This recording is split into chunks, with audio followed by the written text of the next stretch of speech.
Bonjour, c'est Ursula Cœur. On est le 21 juillet 2018. Je sonne la trompette et je nous rappelle que notre Seigneur Jésus-Christ arrive très bientôt. Il est donc important qu'on puisse se détacher de tout ce qui nous garde captifs et qu'on puisse venir à la lumière pleinement, entièrement. Parce que souvent on vient à moitié. Et puis bon, on se dit, on se contente d'une position euh, sans vouloir aller en profondeur. Mais avec le Seigneur, il est important qu'on puisse aller en profondeur parce que Jésus-Christ est venu nous délivrer. Il est venu nous libérer. Et c'est dit que c'est pour la liberté que Christ nous a affranchis. Alors, si Christ t'a affranchi et que tu es encore lié à certains trucs, il est donc important que tu travailles à cela. Car ce sont toutes ces petites choses-là qui vont te garder loin du Seigneur et qui vont faire que quand il viendra, ben, tu resteras un peu comme les cinq folles. Donc voilà. Alors je viens aujourd'hui euh, parler d'un autre lien qui, au fait, nous garde loin de notre Seigneur. Hier, j'ai parlé de penser qu'on croit qu'on connaît tout. Et l'autre lien, c'est se définir par les biens matériels. Vous savez, ça fait partie de notre époque. Hein. Bon, dans le temps, les peuples indigènes et tout ça, bon, je pense que c'est quand même en l'être humain. Dans le temps, quand quelqu'un avait un bien, quand quelqu'un avait un peu, un petit confort comparé aux autres, peut-être ils essayaient de prendre une seconde femme ou bien une troisième femme. Bon, voilà, c'est tout ce qui me vient. Mais sinon, les gens continuent de vivre ensemble. Mais aujourd'hui, on dirait que notre époque est faite pour se définir par toutes ces possessions-là qu'on peut avoir. Alors c'est même d'ailleurs pour cela qu'on va à l'école, pour avoir une certaine position sociale, n'est-ce pas? Et donc les relations sont souvent bâties en fonction de ce que l'un a ou bien ce que l'un n'a pas. Et il y en a qui cherchent à être les amis des ministres, des présidents, des gens qui sont riches. Et puis, sans cesse, ils vont te présenter telle personne parce que, bon, la personne a un certain standing social. Et puis, bon, c'est prisé. Et ainsi va la vie dans notre monde aujourd'hui. Et si bien que ceux qui n'ont pas, souvent, s'endettent pour pouvoir suivre le train des autres qui sont dits nantis. Et malheureusement, euh, l'enfant de Dieu se retrouve vraiment pris dans cet engrenage-là. Et souvent, on pense que ça fait partie de la vie, que c'est ainsi. Mais le Seigneur nous a appelés à sortir de ces choses-là, de cette manière de faire, de cette manière de penser, parce que ça va nous garder vraiment séparés de notre Dieu. Ça va mettre une barrière entre nous et notre Dieu. Alors j'aimerais ça qu'on lise 2 Pierre 2, le verset 17 à 20. Alors, ce qui m'intéresse, je pense que c'est plus le verset 10, peut-être 19, mais pour nous situer, donc ce serait bon qu'on lise un peu ça, qu'on lise un peu plus certains versets. Alors, ces gens-là sont des fontaines sans eau, des nuées que chasse un fourbillant. L'obscurité des ténèbres leur est réservée. Avec des discours enflés de vanité, ils amorcent par les convoitises de la chair, par les dérèglements, ceux qui viennent à peine d'échapper aux hommes qui vivent dans l'égarement. Ils leur promettent la liberté quand ils sont eux-mêmes esclaves de la corruption, car chacun est esclave de ce qui a triomphé de lui. Donc voilà, chacun est esclave de ce qui a triomphé de lui. Donc, par quoi est-ce que tu es dominé? Est-ce que tu es dominé par, je ne sais pas, les diplômes? Est-ce que tu es dominé par l'argent, par les voitures, par euh, les voyages, les objets de collection? Par quoi est-ce que tu es dominé? Parce que la Bible dit que chacun est dominé par ce qui a triomphé de toi. Alors si c'est Jésus-Christ qui est en plein en toi, alors Jésus-Christ ne te domine pas pour t'écraser. D'ailleurs, il ne te domine même pas parce qu'il dit que son joug est léger. Il dit, prenez mon joug, recevez mes instructions et puis prenez mon joug parce que mon joug est léger. Alors quand Jésus-Christ est en toi, dans toute sa grandeur, dans toute son ampleur, au fait, tu es tout simplement une personne libérée. Tu es une personne qui vit dans beaucoup de joie, dans beaucoup d'extase, parce que Jésus-Christ est dans ta vie et que ta vie est différente. Tu es quelqu'un qui a atteint une certaine gloire spirituelle, de telle sorte que tu es détaché de ces choses matérielles. Alors, Jésus-Christ donc nous invite à ce moment critique de sortir de ces choses-là. Parce que ce sont ces choses-là qui nous gardent loin de notre Seigneur. Parce que le Seigneur dit quoi? Il dit l'amour du monde, c'est inimitié contre Dieu. Alors les gens du monde, c'est juste cette vie-là un peu qu'ils se retrouvent à vivre. Bon, souvent ils se retrouvent, ils vont prendre un verre, et puis ils vont prendre un cocktail, ils vont prendre un verre de vin, et puis du fromage, et puis ils parlent de futilité. Futilité vraiment. Alors, bon, moi, de temps en temps, par le passé, je me retrouvais là. Vous savez, c'est comme, ok, je suis chrétien, on m'a invité, mais bon, ok, je veux faire un tour. Mais ça fait des années que, non, vous m'invitez, je ne viens pas. Et puis bon, là où je suis rendu, il n'y a personne qui m'invite, finalement. personne, personne, personne ne m'invite parce que, anyway, quand on m'invite, je n'y vais pas. Et puis, je ne sais pas ce que je vais faire avec dans ce milieu-là. Mais ce n'est pas pour parler du milieu, mais c'est juste pour dire que les valeurs du monde sont différentes de nos valeurs. Les standings du monde sont différents du standing de Jésus-Christ. Alors, soit tu as Jésus-Christ, tu vis pleinement selon lui, soit tu as les standings du monde et puis tu vis selon le monde. Mais ce qui se passe souvent, c'est que bon, on est chrétien, on a Jésus, mais on se retrouve quand même à flirter avec l'autre monde. Et ça, c'est à nos risques et périls. Parce que on risque d'être surpris parce que tout ce qui est du monde est abomination devant notre Seigneur Jésus-Christ. Alors, je suis fascinée par l'histoire de ce jeune homme riche-là qui est venu voir Jésus-Christ et qui lui a dit, voilà, Seigneur, qu'est-ce que je dois faire pour hériter la vie éternelle? Jésus-Christ lui a dit, va et vends tout ce que tu as. Non, il dit, qu'est-ce que je dois faire pour avoir la vie éternelle? Jésus-Christ lui a dit, observe les commandements. Il dit que j'ai tout observé. La Bible dit que Jésus-Christ le regardait et puis Jésus-Christ l'aima. Jésus-Christ était fasciné. Alors Jésus-Christ lui dit, va et vends tout ce que tu as.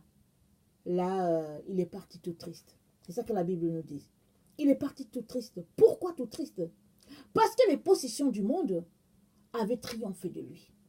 Parce que ça le dominait. Et il n'arrivait pas, il ne concevait pas sa vie sans ces choses-là. Et en plus, là, ses possessions, prendre ça, donner ça aux pauvres. Mais il ne pouvait pas parce qu'il se définissait par ça. Et Jésus-Christ a dit que c'est triste. Que c'est triste. Alors je ne sais pas. Si toi qui m'écoutes en ce moment, il y a quelque chose qui domine de toi. Il y a quelque chose qui triomphe de toi. Pardon. Et qui fait que tu n'es pas capable d'intégrer Jésus-Christ pleinement en toi. Tu l'aimes, mais quand vient le moment de laisser ces choses-là, tu n'arrives pas.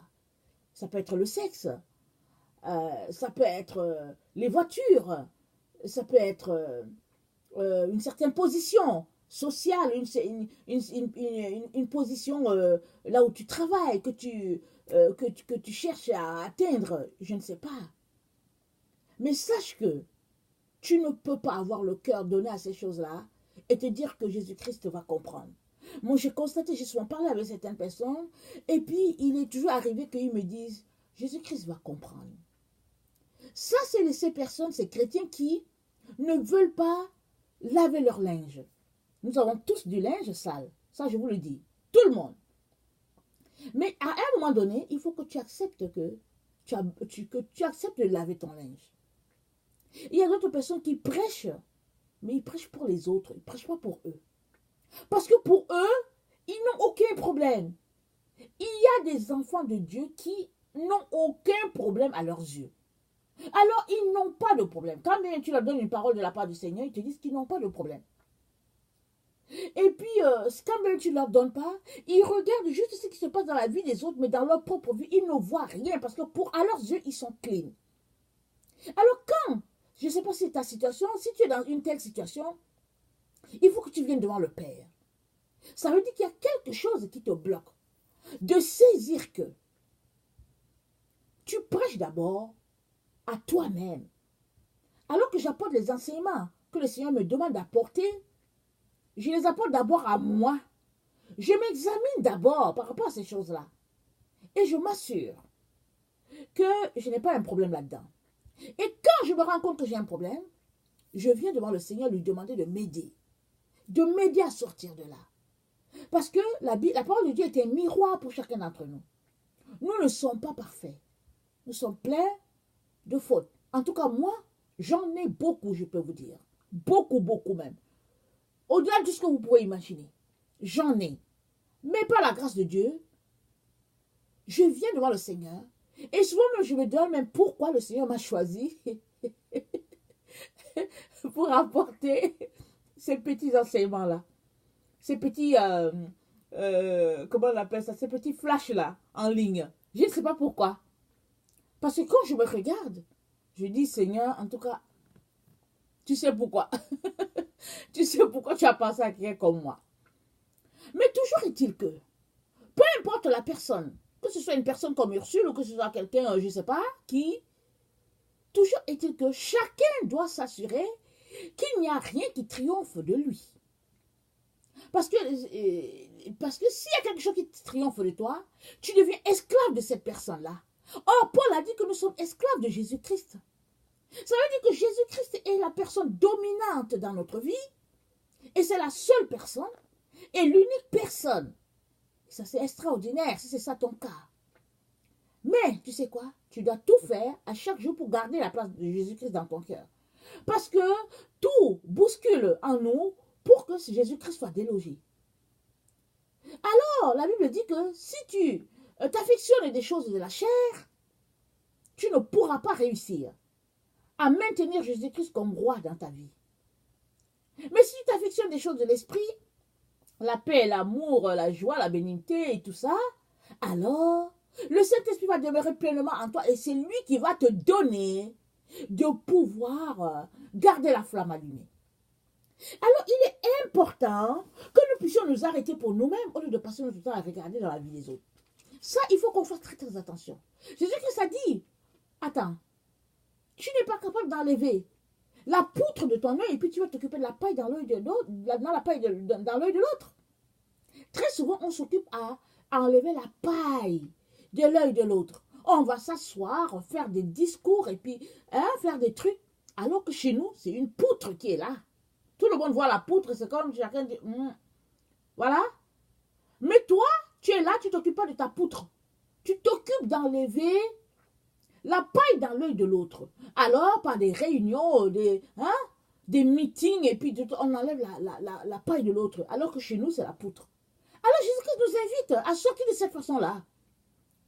Parce que, si c'est ce que tu fais, ça veut dire que les commérages, les médisances et toutes ces choses-là ont triomphé de toi. Tu dois choisir de sortir de là pour être uniquement esclave de Jésus-Christ. Et quand tu es esclave de Jésus-Christ, je te dis, souvent, ta bouche te gratte. Parce que quelqu'un t'énerve, tu veux dire quelque chose, et puis bon, l'esprit est là, et puis tu dis, bon, ok, d'accord, on passe ça sous silence. C'est ça que Jésus-Christ nous demande.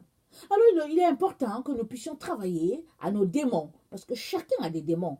Alors, un jour, j'ai dit à quelqu'un que, bon, il faut travailler ses démons, la personne a piqué sa crise, et puis c'est devenu quelque chose de grandiose. Et pourtant, je n'ai dit que la vérité, parce que chacun a des démons. Chacun doit s'organiser pour faire sortir tout ce qui est négatif en lui, sont des démons. Alors, il y a des gens, quand ils entendent démons, c'est comme, bon, voilà, c'est grave. Mais la vérité est que si tu ne reconnais pas cela, il y a un problème. Il y a un problème. Parce que Jésus-Christ nous a sanctifiés. Mais il nous a sanctifiés comment? C'est par sa mort qu'il nous a sanctifiés. C'est lui qui a tout fait et il a dit tu es saint. Maintenant qu'il a dit que tu es saint, c'est-à-dire qu'il t'a donné la carte. Sur ta carte, ta carte de naissance, c'est écrit que tu es saint. Alors comporte-toi comme un saint. Fais tout pour être saint. Et pendant que tu fais tout pour être saint, tu vas te rendre compte que, ah, en tout cas, apparemment ici, j'ai un problème de colère. Tu vas t'organiser pour chasser les démons de la colère. Tu vas regarder si tu vas dire, oh, on dirait que j'ai un problème de moquerie. Tu vas t'organiser pour chasser les démons de la moquerie. Tu vas regarder si tu vas dire, on dirait que je suis glouton. Tu vas t'organiser pour chasser les démons de la gloutonnerie, etc., etc. Alors, on a besoin à chaque jour de venir devant le Père pour qu'il puisse nous aider à sortir de ces choses-là. Et on est dans le siècle où les possessions matérielles battent leur plein. Comme la Bible a dit, nous sommes dans les derniers temps, les gens seront amis de l'argent, blasphémateurs, fanfarons et tout ça et tout, ennemis de leurs parents et tout ça. Donc, on est vraiment dans ce siècle-là, dans cette époque-là où les biens matériels, la position sociale, c'est ça qui est vu. Et même, il y a des gens même qui donnent des injures à l'autre, on dit, donc tu es un pauvre. Ça, c'est une injure, c'est devenu une injure. Tu es un pauvre. Et c'est ça. Et surtout quand on vit en Occident, on se rend compte que les classes sociales sont vraiment distinctes et puis les gens en parlent. Pourquoi? Parce que le monde a mis sa valeur là. Le monde a rejeté Jésus-Christ. Et finalement, ils trouvent quelque chose à quoi s'agripper. Alors, ils s'agrippent sur le fait que, bon, ils sont, entre guillemets, riches. Mais, Jésus-Christ a dit quoi? À quoi sert-il à un homme de gagner le monde entier s'il perdait son âme? L'âme, c'est la chose la plus importante. Et l'âme, pour ne pas la perdre, il faut que Jésus-Christ y demeure pleinement. Alors, si Jésus-Christ n'est pas dans ton cœur, alors et tu as toutes ces possessions-là, ça te sert à quoi? Bateau, avion, et puis, je sais pas, on en passe. Alors, il est important que tu puisses t'assurer qu'il n'y a rien en toi qui prend pleinement la place de Jésus-Christ. C'est Jésus-Christ qui doit être le maître, et c'est tout. Alors, je ne veux pas lire, je veux pas lire ce passage-là parce que c'est un peu long, mais j'aimerais qu'on regarde le psaume 62, c'est du verset 10 à 13, et je ne vais pas lire parce que à cet endroit-là, le psalmiste dit, quand les richesses augmentent, n'y attache pas ton cœur. En gros, c'est ça. Et très souvent, on vient au Seigneur, on l'aime et tout, pendant qu'on n'a pas grand bien matériel. Et une fois que les biens matériels augmentent, alors on se met à, comment on appelle ça, à attacher le cœur aux biens matériels et petit à petit, ces biens-là prennent la place de Jésus-Christ. Et les gens finissent se séparer de Dieu alors qu'ils ont bien commencé. Alors nous savons tous qu'avec le Seigneur, il ne s'agit pas de bien commencer, il s'agit de bien finir. Et c'est pour cela que le Seigneur, par la bouche du psalmiste, nous dit dans le verset 62, dans le psaume 62, que quand les richesses augmentent, il ne faut pas qu'on y attache notre cœur. Alors le verset 10, le psaume 62, le verset 10 dit, oui, vanité, les fils de l'homme, mensonge, les fils de l'homme. Dans une balance, ils monteraient tous ensemble plus légers qu'un souffle. Ne vous confiez pas dans la violence et ne mettez pas votre espoir dans la rapine. Quand les richesses s'accroissent, n'y attachez pas votre cœur. Je lis le verset 10 et 11. N'y attachez pas votre cœur. Et dans 1 Chronique 17, le verset 1 à 25, je ne lis pas, vous allez regarder ça, c'est un passage très intéressant. Ça parle de l'histoire de David qui, au fait, a gagné, en tout cas a été établi. Lui-même, il l'a dit, il était établi. Alors, il a gagné des guerres et puis il a pu faire toutes ces prouesses-là. Et David était satisfait. Il était tellement satisfait que au verset, je vais lire le 1 et 2, pardon. Lorsque David fut établi dans sa maison, il dit à Nathan le prophète, « Voici, j'habite dans une maison de cèdre, et l'arche de l'alliance de l'Éternel est sous une tente, pardon. » Nathan répondit à David, « Fais tout ce que tu as dans le cœur, car Dieu est avec toi. » Donc voilà, David, il regarde tout ce qu'il a, et il dit ça. Et puis il paraît que le cèdre, c'est quelque chose de prisé, c'est quelque chose vraiment de... et en tout cas, c'est quelque chose qui a de grande valeur. C'est ça qui est dit, c'est ça qui est reconnu. Alors David regarde tout ça. Il n'a pas dit à Nathan ce qu'il avait dans le cœur. Il dit seulement, il dit que voilà tout ce que j'ai. Et tout ça, il regarde. Nathan dit, en tout cas, Dieu est avec toi. Fais tout ce que tu as dans le cœur. Et Nathan s'en va chez lui et c'est Dieu qui parle à Nathan. Dieu dit à Nathan que Est-ce que j'ai demandé un jour au juge d'Israël de me bâtir une maison en cèdre? Il dit, j'ai habité tout le temps avec Israël, mais dans des tentes. Alors, finalement, il dit que, bon, c'est Salomon qui va lui bâtir un temple. C'est pas David. Mais il finit par dire à David que moi, je te bâtirai une maison à perpétuité, de génération en génération. Et au verset 20, après cela, au verset 25, pendant que David est en train de faire cette prière de remerciement à Dieu, sachant que Dieu a décidé de lui bâtir une maison, il dit, Seigneur, fais donc ce que tu as promis. Bâtir une maison, me bâtir une maison à perpétuité. Vous savez, Dieu prouve son amour envers David en ce que Dieu est un père. Il fut un père pour David. Parce que David, dans toutes ses erreurs, Dieu a dit, David et l'homme seront selon son cœur. Et un père, il bâtit pour son enfant. Et Dieu ne veut pas que tu t'attaches au bien matériel. Il veut que tu t'attaches à lui parce qu'il va toujours pourvoir pour une maison pour toi. Et ce ne sera pas une maison terrestre. Quoique il te donnera la maison terrestre, tu vivras bien, tu seras bien. Mais la maison qu'il a pour toi, c'est une maison éternelle et qui subsistera à perpétuité. Et de génération en génération, il te bâtira cette maison-là et il fera que tous tes enfants s'attacheront à lui. Si toi, tu t'attaches à lui, si tu t'attaches à l'éternel. C'est ça le message le plus important pour nous en ce moment. Mais on court ça et là, et quand Dieu nous dit de laisser toutes ces choses-là, parce qu'il est en train de venir, on n'a pas oreille pour lui. On continue de courir, parce qu'il faut accumuler, parce qu'il faut ceci, parce qu'il faut voyager, parce qu'il faut faire cela. Mais vous savez quoi? Les valeurs, ces valeurs-là, sont abomination devant Dieu, surtout quand ils prennent la place de l'éternel dans ta vie. Le Seigneur ne veut pas que tu attaches ton cœur à ces choses-là, parce que Dieu est un père pour toi, et il bâtira une maison pour toi. Et cette maison-là n'est pas faite de main d'homme. La Bible nous dit dans le livre, je pense dans Hébreux 11, parlant des hommes de la foi, ça nous dit que ces géants de la foi ont salué la promesse de Dieu de très loin. C'est-à-dire que Dieu leur a promis. Ils ont cru, et physiquement, leurs yeux n'ont pas vu. Mais la Bible nous dit que ils ont salué cela de loin et ils savent que cela va subsister dans la présence de Dieu.